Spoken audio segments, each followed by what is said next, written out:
Yes, in 2021, I was working on the parks walking tour, and part of the fun of doing research for me is finding and exploring old maps. And I studied this map you see on the left, Hopkins 1893, and looking at it, what are these lines there? Aha, these are water and sewer lines. Then I committed to giving the talk about water and sewer, and I started accumulating a lot of information. And I will share some of what I learned and a little bit of some of the confusions I learned in doing so. It's by no means a deep academic study, but sort of compilation interpretation of what I learned from many sources, and I'm definitely counting myself amateur researcher. Definitely not doing it for a living.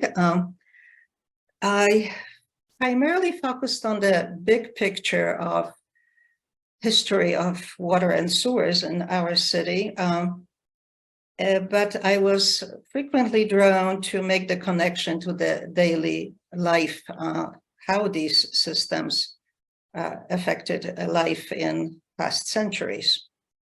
I did my research mostly from comfort of my home, still in a COVID isolation mode. And fortunately, there is a lot of stuff available online. You Google it, as I'm sure you all know, and you come up with tons of things. And then the challenge is to sort what is the reliable information. We do have an online access to great digitized sources such as Library of Congress and Martin Luther King Library. I think it's now called, I think Citizens Resource or something like that. And also there's the History Center. And many maps that you will see today are from Library of Congress, LOC, thanks to patient search by Beth Purcell. Our DC Water provided a couple of maps and some great photos that I'll share with you from their archives. So let's look at water and sewer in DC. And I think of it as an origin story. When City of Washington was created in 1790s and L'Enfant drew the plan for the city, most of the land was farms, woodlands, marshes. There weren't many people living around here. This map on the right is copied from a book by Pamela Scott, Creating Capitol Hill. And it shows proprietors of the land in our area in 1791. And those are big green rectangles sweeping across much of Capitol Hill. And I know it's a little hard to see on these screens. And also, before I go to the next slide, the arrow on the map on the left shows a house that will come up in a conversation later on the corner of E and 6th, built in 1803. Okay, next.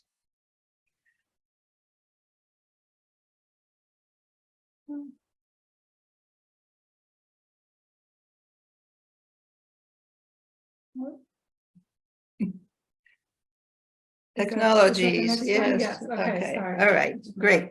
All right. So in the first half of 19th century, population numbers in DC were low, very low. You see the graph on the right.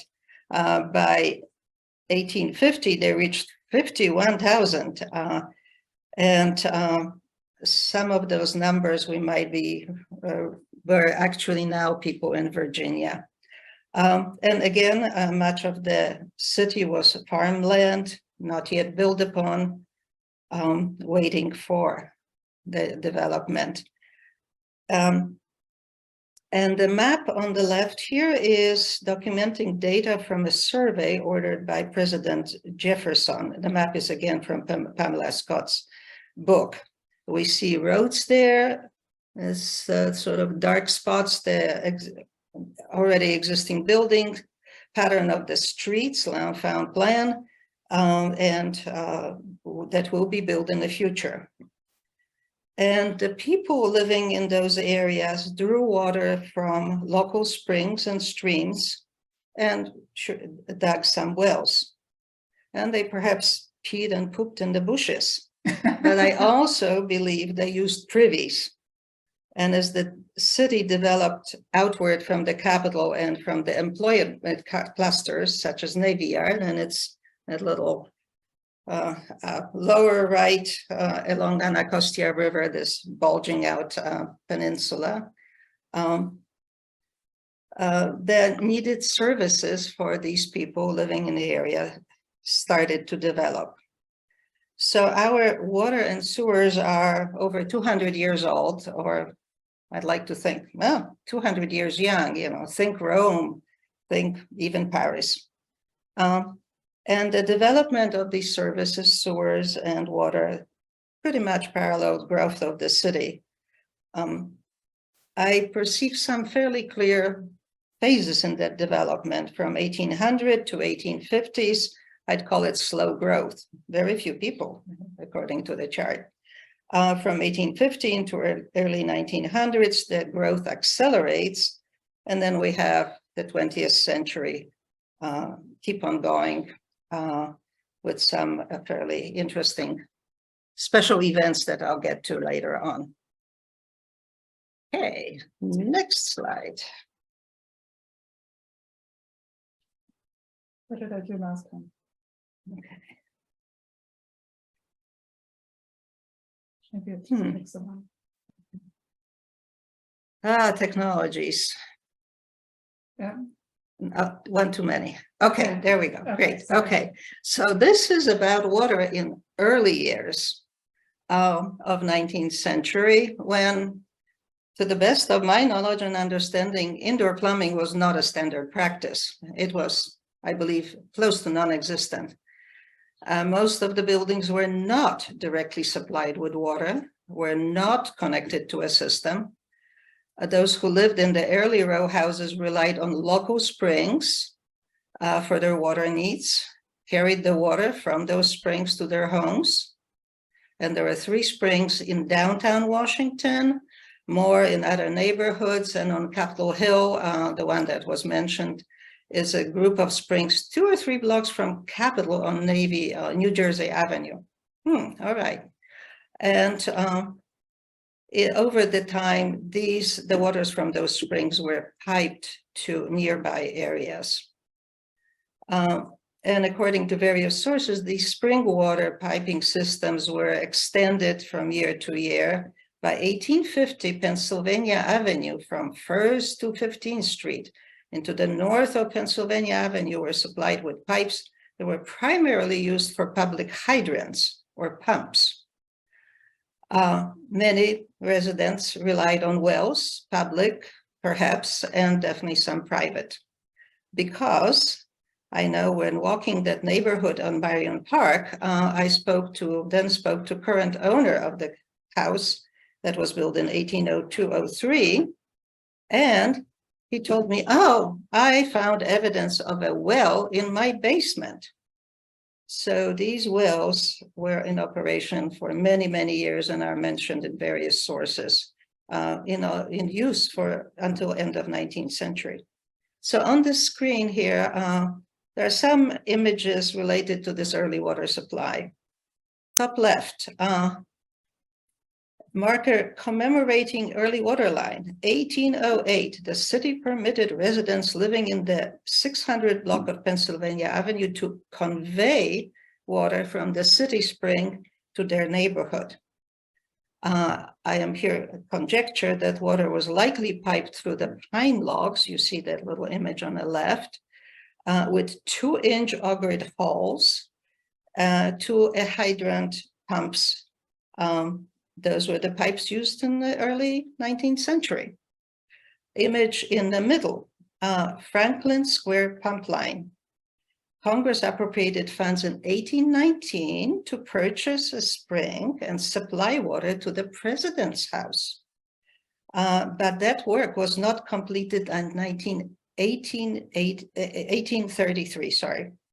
And when finally the water was delivered to the White House by iron pipe And on the bottom right is an image of Tacoma Spring. That's from the source in 1964, Geology Groundwater Washington Report. And that spring is labeled still flowing but unused, because by 1960s, hopefully we all had water and sewer. And the color photos show what I imagined those water wells and unbuilt squares of Laufau were, and perhaps a pump, which is also seems to over open well. And I also said that earlier that indoor plumbing was virtually non-existent, but some versions of plumbing were available to the privileged residents, such as President. And I found some interesting story about the White House. To quote, exact date of the first plumbing system in the White House remains unclear during the club, and additions were gradually made over time. President Jefferson installed a cistern in the White House attic that distributed water through wooden pipes. The water then descended through the floors to service 2 water closets. Quincy Adams, president, a little early, 1797, 1801, an iron garden pump was attached to a well in the nearby Treasury building. So the way already transporting water. 1833, President Jackson installed iron pipes on the ground floor of the White House and the bathing room in East Wing. And in 1853, the second floor of White House had central plumbing, including hot and cold tap water. And there was another tank installed later in another attic. So suggests they had probably much better plumbing services and facilities than many of surrounding neighborhoods. Because my understanding is that most of the residents, no indoor plumbing, brought buckets of water home from those pumps or water wells, used basins in the kitchen for dishes and laundry, shared baths in the portable bathtubs, and used chamber pots or went later on to more out that to privies. But city was working on providing services, water and sewer, to the citizens. An interesting bit I found in 1813 report, Acts of the Corporation of the City of Washington. Construction of, quote, sinking of wells, erecting of pumps, conveying of water in pipes and fixing of hydrants for the improvement of springs and other purposes was to be paid from money in the treasury and from taxes assessed on properties in the area that benefited from those improvements. I don't get a lot into organizational things or monies, but those few bits here and there really caught my attention, so I'm sharing them with you. Okay, next slide. Because I keep toggling from water to sewer, water to sewer. So again. Sorry, I think it's No, that's fine. my computer is acting slow.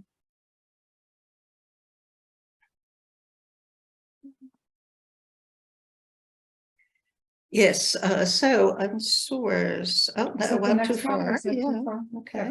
There we go. Yes, right. So as around 1810, the first sewer lines in the district were constructed to drain stormwater and groundwater from the streets. They were not built all at the same time, were not linked together to form a system as we know it together. But our liquid waste, our poop, our dirty laundry water eventually found its way into those lines. But there's a time lag on that as well. And there were no wastewater treatment facilities anywhere. So whatever sewage got into those lines was discharged into nearest body of water. And as I understand it, some of that channeling of things was also overlapping with burying our streams. And I suggest you look up the great presentation from February 22, Buried Streams. And again, I found no clear information how we dealt with the poop in the early decades of the 19th century on a household scale. But there must have been privies, outhouses. There must have been some indoor bathrooms, that water closet in the White House mentioned. And early privies were likely essentially holes in the ground from which, and see the image on in the screen here, from which the water was percolating into the ground and traveling, potentially polluting wells and springs. There might have been privies built with holding chambers, and however they were built, they did not have unlimited capacity. So when they were full, the night soil men were called in. And the night soil was the name given to human waste because it was removed from privies under the cloak of darkness. And the soilmen, night soilmen, carted those loads of our stuff to country farms to be used as fertilizer and to designated locations along our rivers, Anacostia, well, those eastern branch then, and Potomac. And once that waste ended up in the rivers, it flew up and down with the tides because we are in the tidal reaches. And that night soil collection was big business. That cart looks mighty big, but how many privies was that? Hundreds of men were employed in the cities, mostly African Americans and immigrants, and they were either independent entrepreneurs or were employees of a city contractors. Okay, back to water.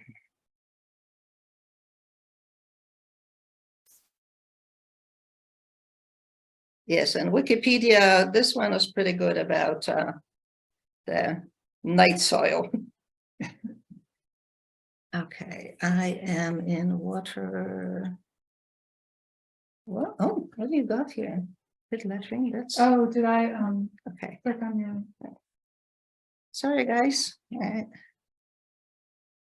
So I think we're going to the map 1873. Here, let me oh, shoot. I think I've got. We got a strange detour here on Christine's screen, which actually was showing privies. I found interesting images, you know, Googling everything. In Middle Ages, there were, you know, castles had toilets and the poop just went down maybe into the moat. So yes, it's pretty amazing. Yes. Okay. Bear with me a second, because I am. Okay. Yes. Yes. So. So we started with those springs piped here and there, water wells, but by middle 19th century, water and sewer system development accelerated. Our population grew from 51,000 in 1850 to 132,000, 1870, nearly 300,000 close to the turn of the century. And by 1850, city recognized that the existing systems were just not adequate to serve growing population. And I believe the quantity and quality, that potential pollution, also had to be a consideration. So in 1850-52, appropriations were made for a study to the best way to supply water to the city. And by 1853, there was a plan and there was construction beginning on bringing water from Potomac to the city. The dam at above Great Falls 9 miles of 9-foot diameter conduit lined with brick, leading to De La Caria Reservoir. And that section was completed in 1863. The pipelines began operating in 1864. There was another section for 2 miles to Georgetown Reservoir. And that was it for about 50 years. Macmillan Reservoir followed in early 20th century.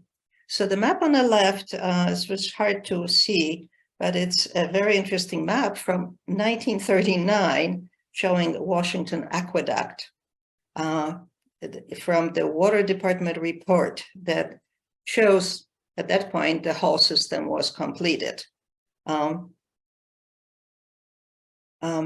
So for the 50 years, the water was distributed from those reservoirs, although I have not figured out how, if that water reached, for example, Capitol Hill. But in the meantime, the water lines were being, so you see the images here in the construction period of the reservoirs. So in the meantime, water lines were being expanded, presumably rerouted as needed to connect to the new water supplies, maintain the old ones. And the following maps will be showing its expansion of the system. And in terms of piping of those water mains, early 1800s, piping water was those pine logs we saw earlier. From 1823 until the end of 19th century, there were versions of iron pipe and concrete, and steel shows up in 20th century. And I'm sure there had to be programs replacing those old pipes, especially the wood ones, but that would take a much deeper study on a greater detail level that we have time for, and I have energy for. So. Okay, let's go to a couple of maps. Water in 1873. So this shows from 1870s, a board of commissioners. I'm not going to get into governance much, but there were yearly reports to the board of commissioners on various topics, and including evolution of the systems programs on the systems.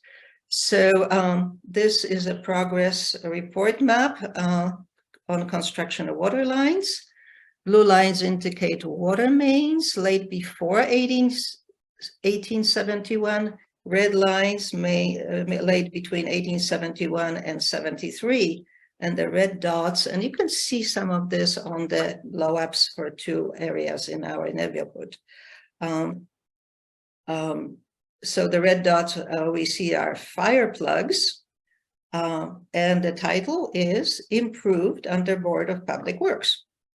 And the 2 clips are from Marion Park and the 11th Street and the Square 992 is where one of the houses on the tour was. So kind of caught my attention. And another piece of the interesting story from the first Board of Commissioners report in 1874, as a little light on the whole construction process.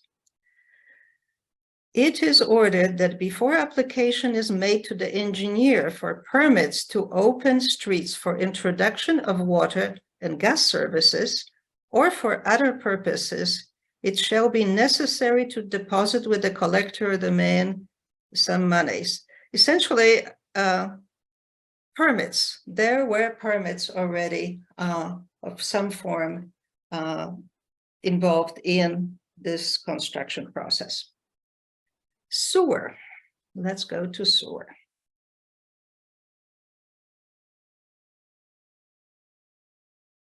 What's the same? And there's also talk of money. Okay, sewer 1873.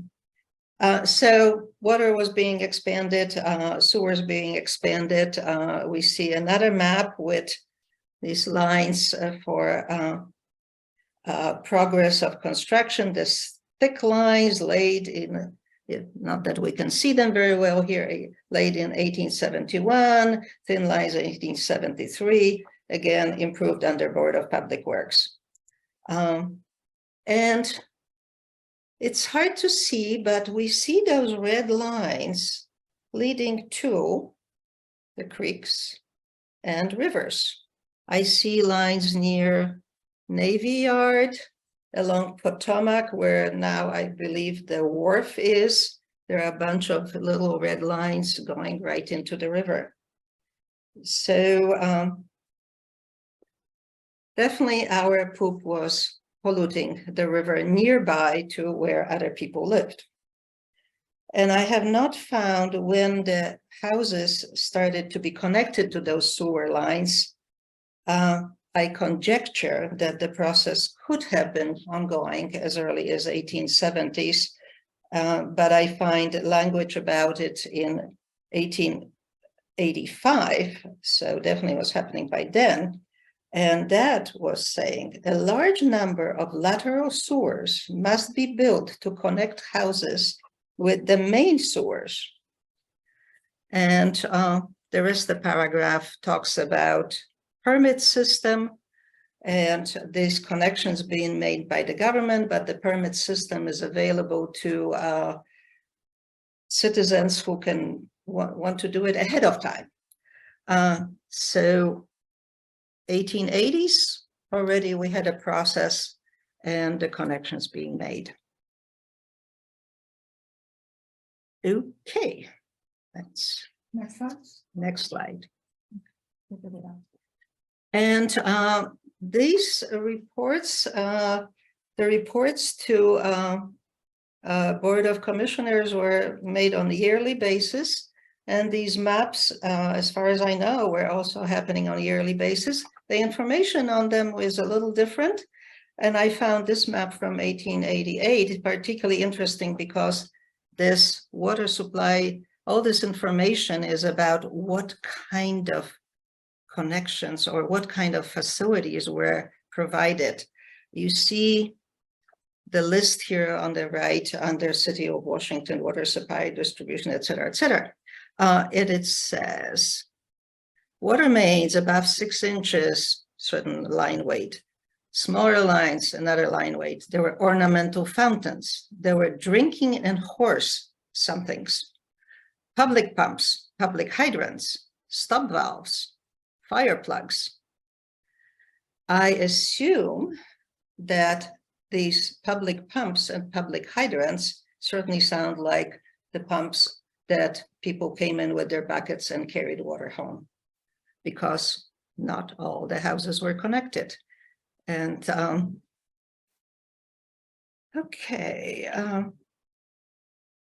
and on this map, we talked a little bit, well, I mentioned Macmillan Reservoir, and on this map, the arrow shows the Macmillan Reservoir already shows, and there is a line going to the left, which was the tunnel pipeline aqueduct connecting it to the La Caria Reservoir. Okay, let's go to the next slide. So I've been focusing on the big picture of what was happening in the city, systems expanding, but wanted to kind of get back to the local scale and look at what triggered this whole exercise for me. So here we are on the Hopkins map 1887. We see Marion Park again. And the other map is for the 11th Street, where the arrow shows the house that we saw on a house tour. And we see also in the explanations, we see that the fat black lines are sewer lines. And the little lozenge shapes are sewer inlets. And for the water, there are thin lines, unfortunately, hard to see, and there are fire hydrants and wells. None of these I found in this particular areas, but I'm sure we would find some on the bigger maps. So Marion Square, we have sewers on all sides, but they are not connected as a grid. One piece of the sewer line goes behind that house on corner of E and 6th. We have a fire hydrant on the south side on Marion Square, which might have been also the fire pump. The water lines also goes on the north side of the square by the police station, which was already there by then. And on 11th Street, we see sewer lines on both sides of the street, and also hard to see there are water lines. So Mr. Campbell, who built his house on 426 11th Street, could have had a connection to indoor plumbing, and the houses were connected, potentially connected from the moment they were built. Okay. Oh, one more thing. I visualize this construction going on, and later on we'll get to laterals coming connected to the houses. So, okay, how much digging up of things was happening? What these maps show is that not that much of the city was paved in 1887. On Marion Park, we see green north South Street, that was macadamized. And on the left, the yellow, I'm mystified, it's either wood or asphalt and concrete, and have not been able to identify. And we have, again, macadamized surfaces on 11th Street. But those lines tend to be on the side of those road surfaces. So we're presumably in unpaved areas still. What does macadamized mean? I believe it's form of asphalt. Okay. Anybody there can correct us? Yeah. Okay. Let's go to the next one. Yes, water 1894. Where am I here? Apologies. Okay. Yes, so information coming, those maps, reports coming out year after year. And basically what I find interesting is when I look at the close-ups, there's a lot of little blue lines that clearly there was water and perhaps wells or pumps on other corners in our area, Marion Park and 11th Street. And if we squint on the map, we can see that there is more lines extending in various directions, primarily in L'Enfant Plan, but they're starting to include the areas beyond the L'Enfant. And clearly Macmillan Reservoir is there, and that aqueduct connecting it to the La Caria. Let's go to sewers, same year.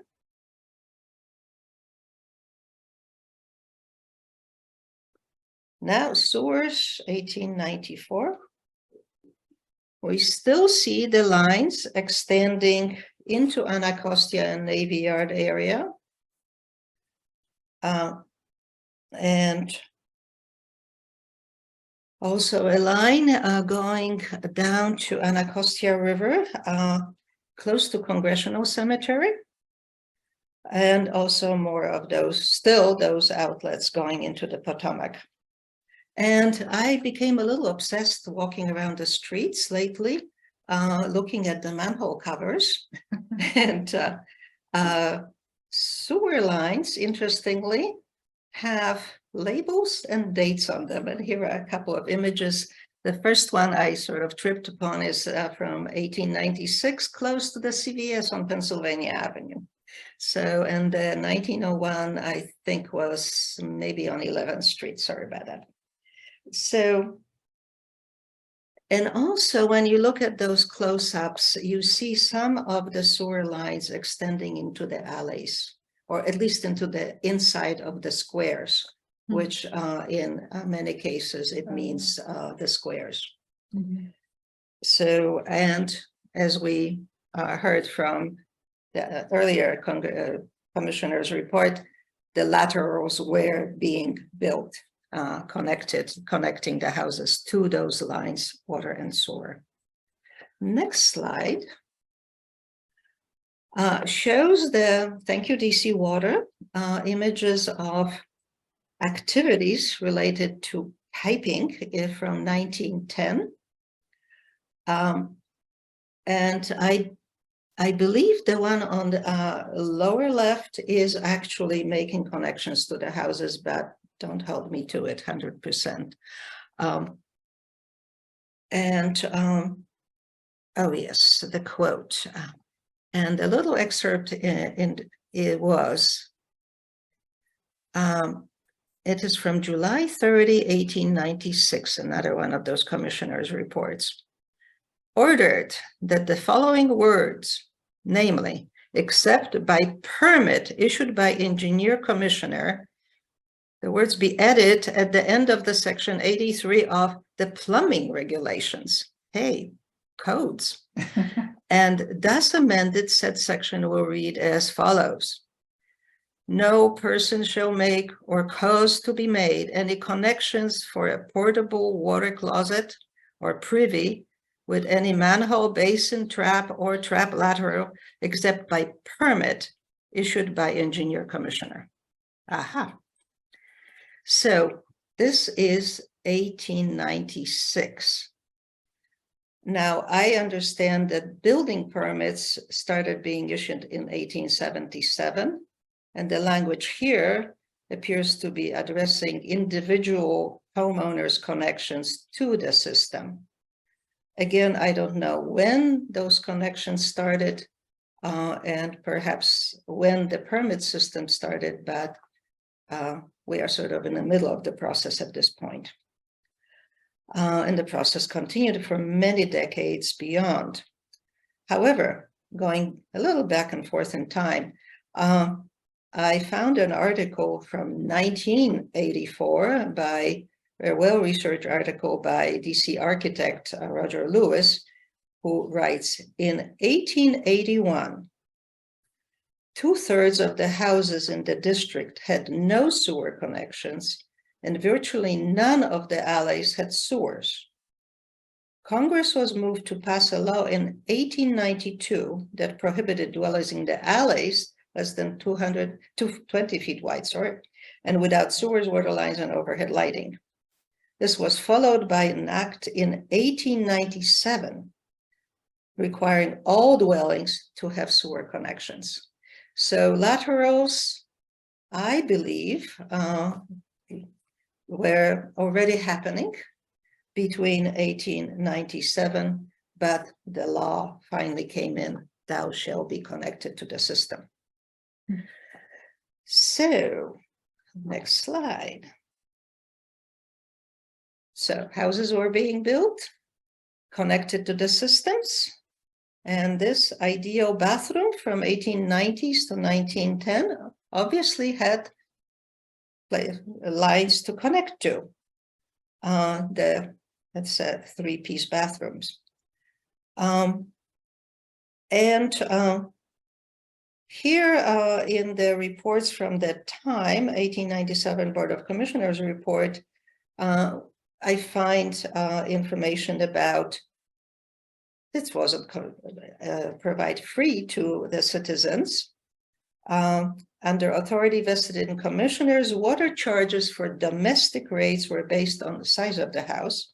And I calculated some of those charges that might be for capital house, size house.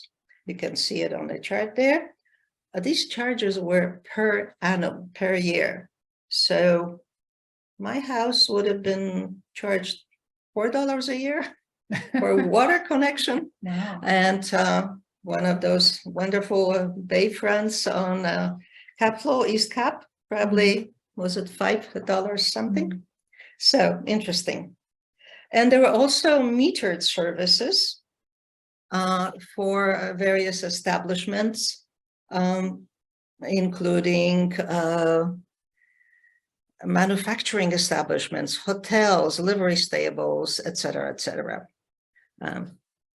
and that is again contained in that report and the information from July 1897. But as we hear repeatedly, the attachment process, next slide, happened over time, and by no means it was completed. So even in 1930s, not everybody had services. These photos, the one on the left, I believe, is from a little earlier, and 18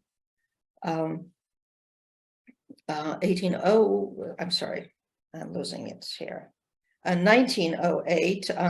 This is a photo of toilets in a dwelling, I believe a form of apartment building, flats. But that doesn't look like a flashing toilets, and a little more like a cross between water closet and privy. And the photo on the right is the hydrant used by a woman, and the photo is from 1935. It is actually from the book on alley dwellings, and alleys were later, the last to be provided the sewers, connections, water or sewer. So while the sewers expanded, water expanded, the contracts for night soil actually continued into 1920s, and that category of solid waste, they called it, was carted to a farm somewhere in Maryland. It was mixed with other sweepings in compost heaps and manure, and it was used for fertilizer. So raw sewage, when it was nice and clean in the past, was a fertilizer. We still were doing it in 1920s. And we'll hear more about that. Okay. So 20th century, systems expanded, so city grew, and the water and sewer lines, I guess, tried to keep up with that expansion. And the growing population, there was also growing understanding of sanitary issues, and larger projects to deal with those issues were proposed and eventually realized. So here we have interesting excerpts I will quote from, again, 1897 Board of Commissioners report regarding water. Water supply ample for present needs, means of distribution inadequate, as shown by low pressures in certain portions of the city, notably Capitol Hill. The present needs of the city urgently demand the completion of Howard University Reservoir and the tunnel conduit leading thereto. So already we were seeing this reservoir in the works earlier, and it is now urgently needed, the completion of it. But there were still, as I mentioned earlier, shallow wells that were used for water. They were becoming contaminated, being closed, and getting protest of the neighbors. But there were still 135 existing wells in 1897. Some were closed, deep wells are driven, but this, as I see it, a hybrid of supplies of the water to the city. But Macmillan Reservoir did get built. It was completed in 1902. And from Wikipedia, it was originally called Howard University Reservoir or Washington City Reservoir. It was completed by U.S. Army Corps of Engineers. The water system's originally overall system did not have any water purification plants, relying on the reservoirs for sedimentation, for settling basins. By turn of the 20th century, the sediment in the water from the Potomac became a problem, and the first treatment plant, massive slow sand filter bed system, was installed at Macmillan Reservoir. And it was completed in 1905, so shortly after the reservoir itself. And then regular use of chlorine was started at Macmillan plant in 1923. And that reservoir and the filtration plant was in operation until 1985, and then it was replaced by rapid sand filter plant also in that area.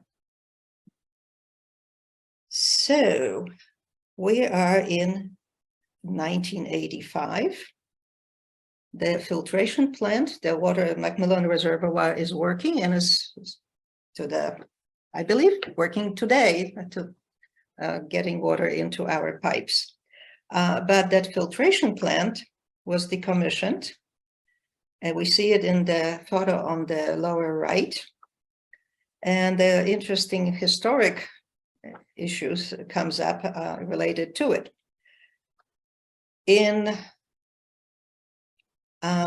Before World War II, it was a public park. People could stroll through these green areas, and the access was restricted during World War II, and for security reasons, protecting water supply, and was restricted for the rest of until today.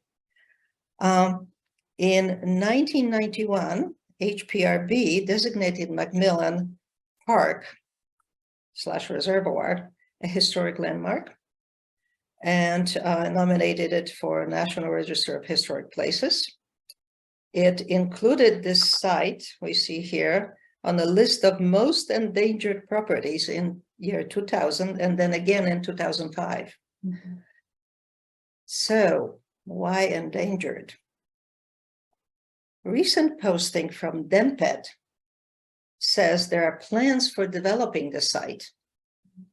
The 25-acre former Macmillan Reservoir and sand filtration site, located at North Capitol Street at Macmillan and Michigan Avenue Northwest, is to be redeveloped into a mixed-use project that shall include historic preservation, open space, residential, retail, office, and hotel uses. So we'll see what happens. Mm-hmm. Because as I heard, there are voices that say, over my dead body. But I'm not really quoting anybody. Okay, next slide. So we are into 20th century. My house was built in 1930s.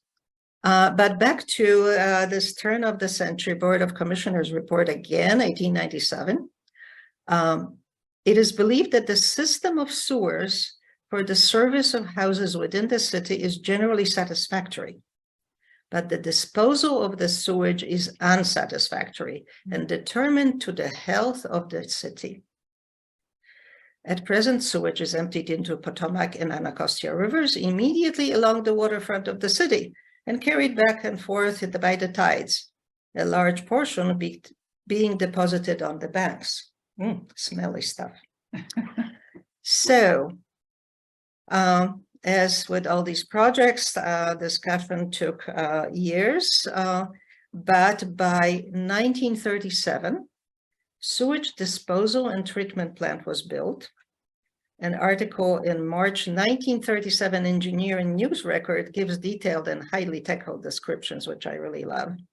And it's a description of the sewage disposal plant in what now we call Blue Plain location. So, short quote. Construction work has been practically completed on disposal plant that will provide sedimentation for all the sewage in the District of Columbia that is now pouring untreated into Potomac River. The new plant to be placed in operation this spring, so after March 1937, includes such features as grease separation, sludge digestion, and utilization of gas for power generation. And elutration of sludge prior to dewatering in vacuum filters. I have to look up definition for that again. The project is costing about $3,600,000, has been financed with PWA loan and 30% grant.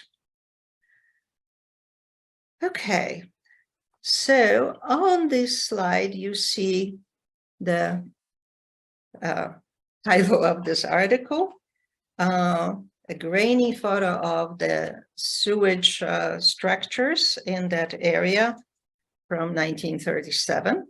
But also on the left, you see image of interceptors. Sorry, I need to find my way here.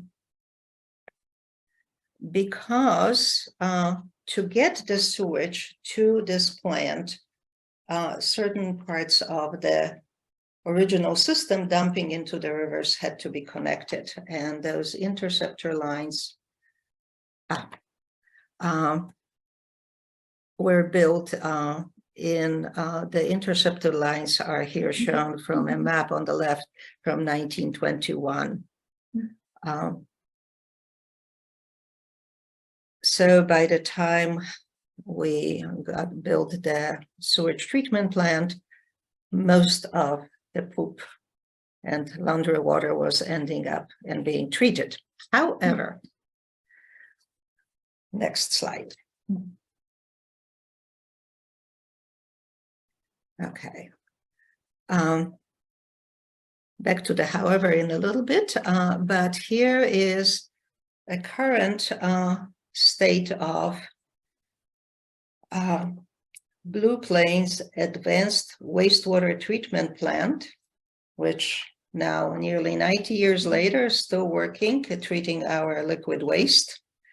Now, in addition to serving District of Columbia, is serving Loudoun, Fairfax, Montgomery, and Prince George's counties.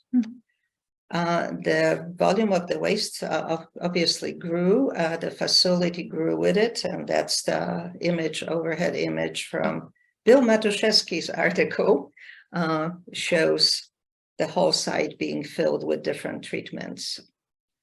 Now, in 1937, we heard that the then new plant used sludge gas for producing electricity. And today, Blue Plains is collecting methane and generating enough electricity for about a third of their need. And they also covered large areas of their tanks with solar panels. Half of their solids are processed into Class A biosolids called Bloom in garden stores, rather nitrogen rich, a soil amendment for gardens and farms, in other words, fertilizer. And my community garden used those biosolids from DC Water. They were giving it away to community organizations at the time, and I'm not sure they're doing it still. So we've come a long way from night soil being dumped into the farm fields, but we're still producing fertilizer, our soil amendments. And I suggest you go to the DC Water website. That has lots of very good information on the systems and their operations. Their brochure about Blue Plains is very good. And a couple more slides. Next is, how are we doing? Close. All right. Now, sewer overflows. We build enough lines to keep the sewer wastewater being dumped into the rivers.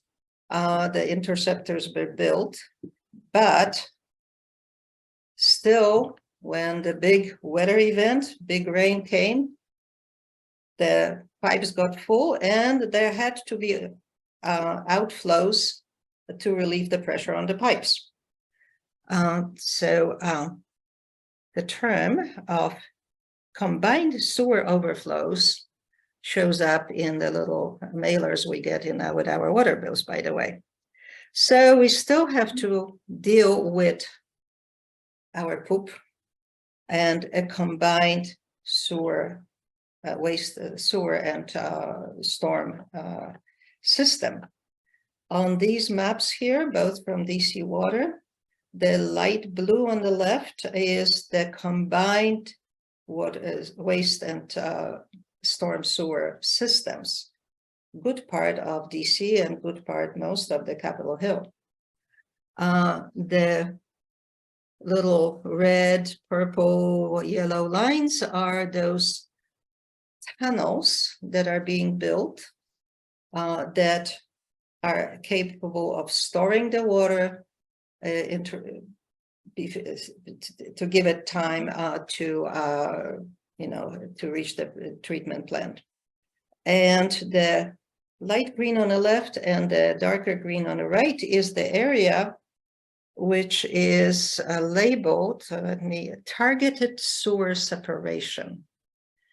I believe that's outside L'Enfant Plan, presumably lower density, and where this separation of the system into two pipes is deemed possible.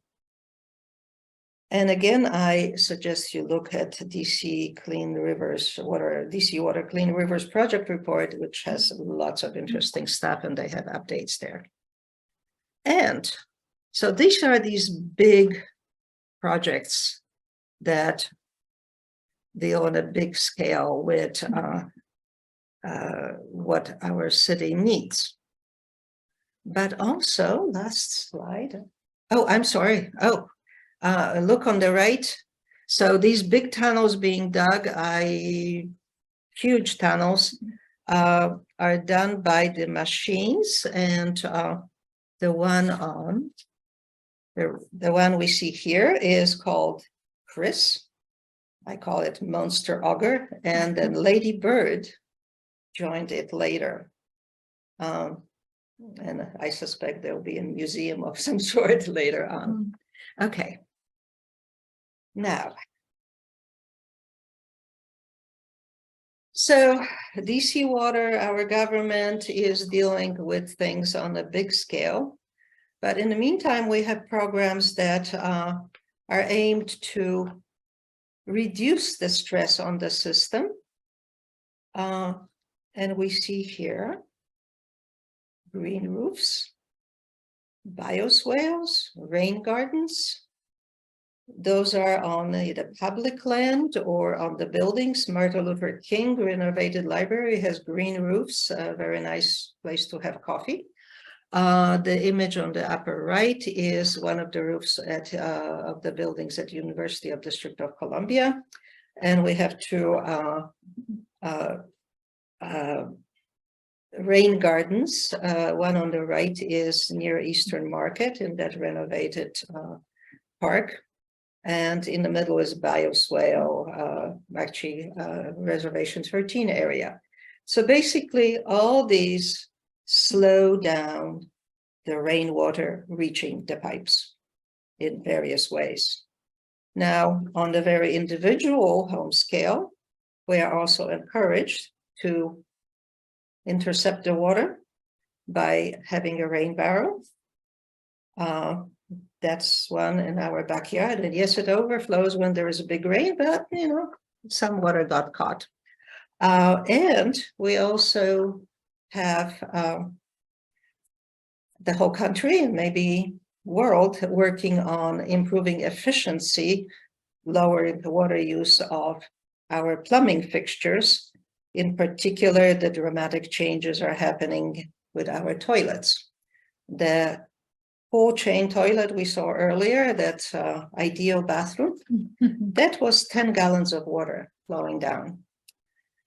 And that started going down.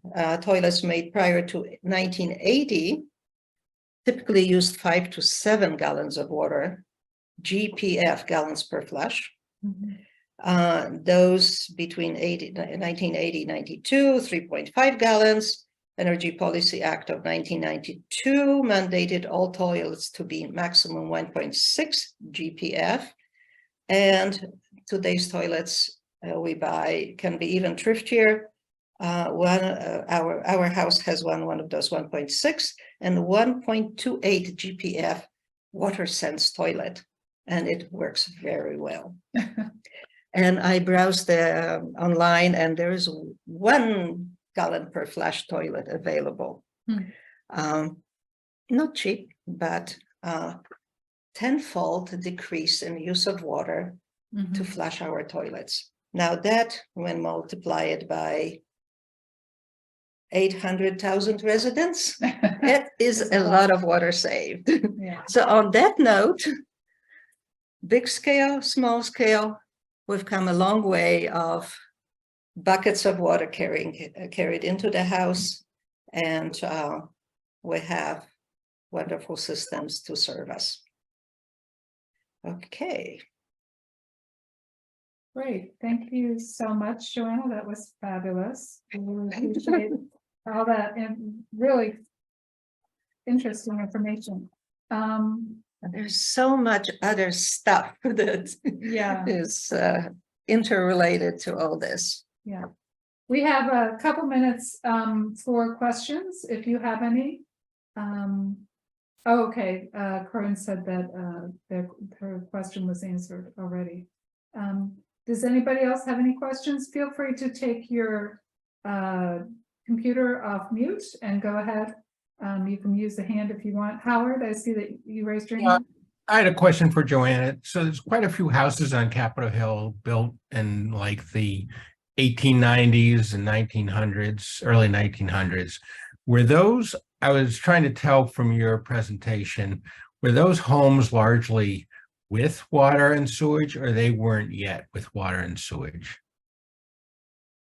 The first answer is I don't know, but turn of late 1800s, 1910s, they probably were connected to the sewer, and they probably were designed with the bathrooms. But short of going into the permits, which may or may not have floor plans, and short going into the details of those yearly Board of Commissioners report, I cannot answer with confidence. I think it would be a fascinating study to dig up, take a 1 square in our neighborhood and compare what was on the sewer and water maps, what kind of permits people got when things were built. But that's a project. Right. Okay. Any other questions? If you can raise your hand, or if you're on, just go ahead and take yourself off mute. I do know, in response to what Howard was saying, that we have a bathtub upstairs that our house was built in 1910, 1912. And our bathtub looks like that ideal bathtub. Yeah. So we probably, our toilet is new, but Are you on mute? no, it should Okay, it should be working. Yeah. Okay. Yeah. Yeah. Yeah, I think the odds are that from those decades, the houses had bathrooms and were connected to the system. However, the alley dwellings, oh no, wait, the law was that they had to be, the services had to be provided, or you couldn't build without those. Right, so.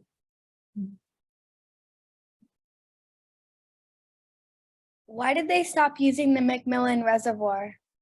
They didn't stop using it. It's my understanding, it's in use. It's the filtration bed. So the lake is there, but how the water is processed is now different. It's that rapid scent filtration versus that big field where we saw these strange structures with vines growing over them. That whole field has these marvelous chambers underground, which were filled with sand, and that sand was filtering the water. And that the chambers, somehow they removed the sand. Actually, there used to be tours going underground there.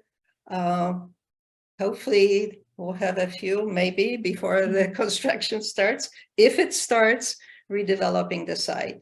So that it's Macmillan Reservoir is still source of water, but the details how that water is processed before it hits the pipes got, advanced treatments in, what was it, 80s, 60s, 80s, etc. There's a question here, and maybe you've answered it in terms of, I'm not sure that we know, but what was the latest with the Macmillan Park? Will the new development preserve the underground tunnels? And I think you just said we're not sure. If you by underground tunnel you mean aqueduct, that has to remain in operation. The one between De La Caria or the Georgetown actually and Macmillan. It's the filtration area, which is sort of like 2 city blocks, if I remember correctly. That is, it's not used as the filtration plant, and the developments that Dempet and Notice is very recent in the last few months. But the discussions have been going on for at least 10 years about what to do or not to do with it. So. Patrick says, it's more of a comment, you mentioned the old brick culverts. I've seen and actually been inside the 3-foot diameter brick culverts at Congressional Cemetery. They were made with great craftsmanship and are clean and clear of debris, beautiful structures. So. Yeah, I think the couple of slides I showed you, that aqueduct slide at Macmillan had profiles of the aqueduct, and it varies, and materials changed as over decades the technologies changed, and also there is language. Again, go to the DC water site. I think you'll find some helpful information about how it was built and what the materials were. It's things evolved with time and technological improvements. Yeah. Annalise, do you have a question? So what is the earliest of the sewer, the manhole covers? What is the earliest one that you've found? Jean, I think 1890s, early 1890s, late 1890s. And I'm thinking of I probably will be snapping shots of those. It's and this is in our area, 11th Street, Eastern Market. There probably are earlier ones if we go closer to the Capitol, because that's where the lines were earlier. On the other hand, if those laterals were built, in certain period, then the covers would be related to that period. So it's a little bit of a puzzle how to trace what happened where, when, what, and where things happened exactly on that level of detail, street by street. So I'm going to do something that's probably wrong, but I will do it anyway, because David Ramos, I know that you're a faculty member, so you're probably used to public speaking. So I would hope. So do you have any comments? Because I know that you spoke during our presentation on the stream. So I don't know if you have any thoughts. Well, thank you. First off, thank you so much for the talk. I thought it was wonderful. I learned quite a bit from it, and I've enjoyed it a lot. So, and thanks to CHRS for hosting. I loved that look at the area around 11th Street. That very close look around. I think it was it 11th Street? I was blanking on it, but Yeah, the one 11th Street, yes, north and south of Pennsylvania Avenue. Yeah, it's evocative, and it talks to this change in the city. I'm very much struck by what you've dug up in the way of the slow pace of of actually running the sewer lines and connecting houses even as late as pushing 1900. That's a different world.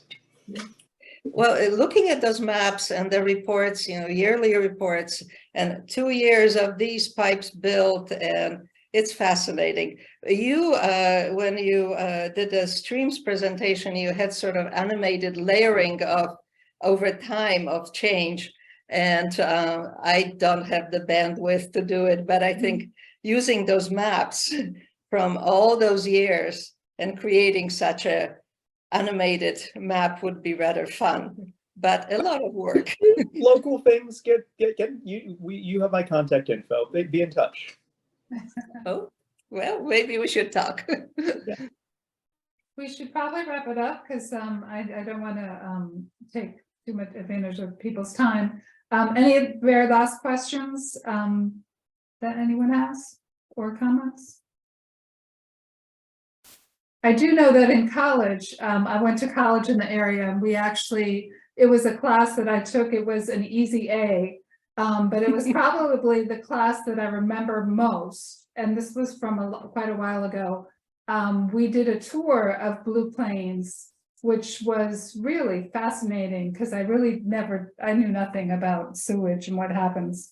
But it was really interesting. And I do remember saying that a lot of the treatment is really, based on, you can put chemicals in there, and make it better, but a lot of it is based on old technologies of filtration and weighting and that sort of thing. Sedimentation, yeah, it was just, yeah. I hope they're still doing tours of that. I think that my ecology professor had some strings to pull, but I think it would be fascinating. I'm hoping schools can offer that to their students, because it was just a really neat way to look at the city, which is what you provide here, a new way. I think we'll all be looking at the manhole covers as we walk down the street now. So, by the way, only the sewer manhole covers seem to have dates on them.